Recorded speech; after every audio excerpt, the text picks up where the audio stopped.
Hello and welcome back to AIBC Summit YouTube channel. So we're here at Bataan, Philippines for the groundbreaking launch of the GTX, and I'm joined today by Congressman Jose Enrique Joet Garcia III. Thank you so much for taking the time to join me today. Thank you. And you just shared a very inspiring note up here on stage a while ago about your vision about Bataan coming to fruition. Do you mind sharing with that to our viewers today? Of course, Bataan is the first economic zone in the country way back in the 1970s. And through the years, this economic zone has been able to provide jobs and to help not only Bataan but also the country, especially in manufacturing. And being an economic zone and a free port,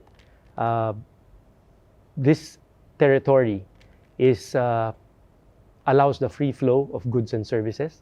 It's a separate customs territory. It's carved out, which makes it more easier for investors, locators to set up shop and to do their business in the country and providing for exports all over the world. With the launch that we had today, GTX will now allow the Freeport area of Bataan to provide not only the free flow of goods and services, but also the free flow of digital assets through the exchange, through the trading platform that they are now offering to our investors. So just imagine, aside from offering the incentives that the Freeport can provide to locators and investors, now all investors will also have access to capital. They will be able to raise funds for their projects, for their activities here in the Freeport area of Bataan. And this is, I believe, a game changer, as the amendment that we did in the charter of AFAB now protects our investors, not only in the business that they will set up, but also will provide them with the much needed funds for their operation and for the expansion of their investment here in the country. And we are very excited that today we see the start of something big for the province of Bataan and our country, the Philippines. Sounds fascinating. And what is the main objective of Bataan for all of this? Actually, Bataan, as I mentioned, aside from being the destination for many manufacturing companies the past several years, we'd like to take advantage of the knowledge economy. We'd like to take advantage of the many skilled Filipinos that we have here who are ready to help our investors.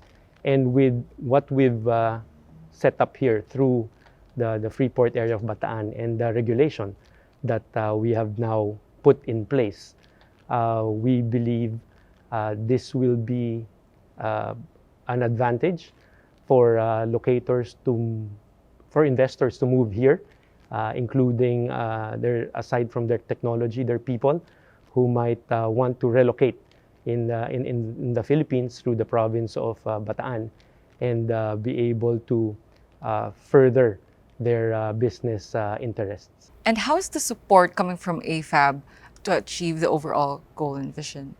Well, the regulation now empowers AFAB to be the one-stop shop for all the needs of our investors.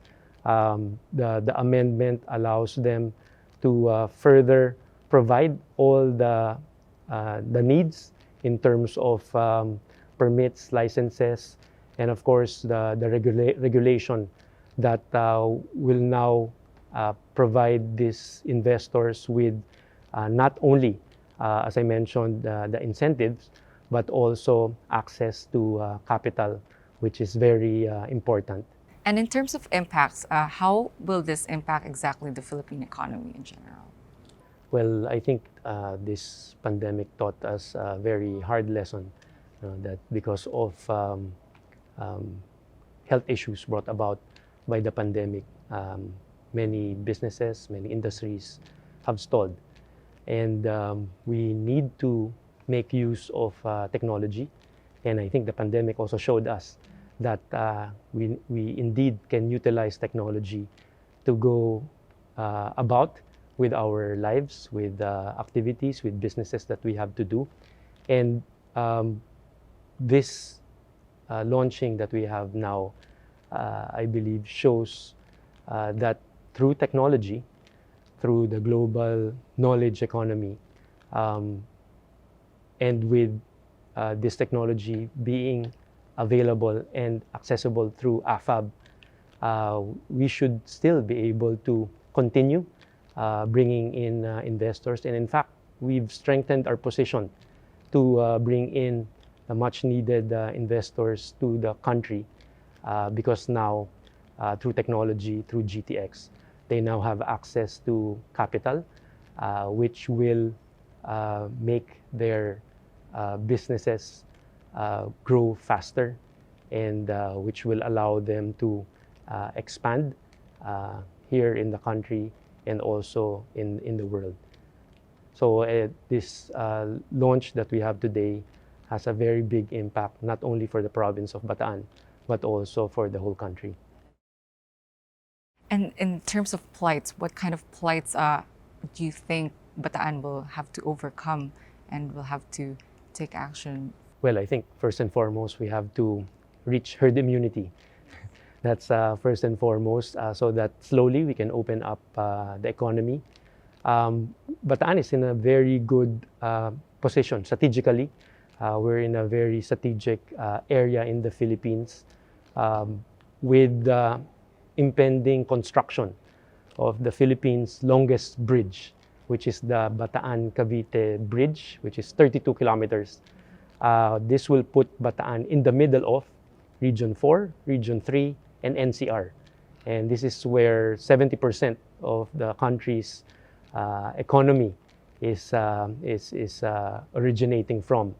And with Bataan right in the middle, and with the Freeport area of Bataan helping bring in investors, bring in locators, and with the GTX platform that we have running in the Freeport area of Bataan, we are cementing our strength as a major player in the global market by providing incentives, providing access to capital, being in a very good location to help various businesses and investors take advantage of such advantages, so that we are able to attract them, and then we are able to help them also grow their businesses. Well, truly, Bataan is becoming the global player among all the free economic zones here in the Philippines. Thank you so much, Congressman Joet, for your time today. Thank you. And for taking the time to speak with me. I wish you all the best for Bataan, and we are behind you all the way. Thank you very much. And that's all for myself and Joet. We'd love to hear how you found this interview. Share your thoughts in the comments below.